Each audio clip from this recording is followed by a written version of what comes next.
If there is a long term loan जो कि हमने किसी भी लेंडर से लिया है और अगर उस लोन के किसी भी कंडीशन को, किसी भी प्रोविजन को हम लोग ब्रीच करते हैं and breach has taken place during the year, okay, so that loan, because of that breach of provision, becomes repayable on demand, then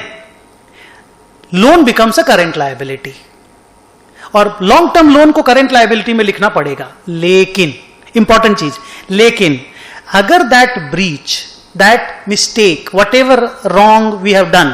is rectified after the end of the year but before the date of our approval of the financial statements, और वो जो lender है वो agree कर जाता है, ये मान जाता है कि okay this loan is not repayable on demand,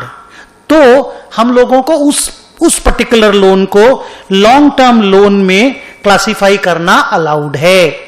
और वो loan continue to be long term loan ही रहेगा। ये एक कार्व आउट है। आईएफआरएस में ये चीज अलाउड नहीं है। आईएफआरएस में इस लोन को करंट लायबिलिटी में ही डाला जाएगा, लेकिन इंड एस 1 में ये कार्व आउट डिजाइन किया गया और इस तरह के लोन को हम लोग लॉन्ग टर्म लोन में डालेंगे, provided the breach is rectified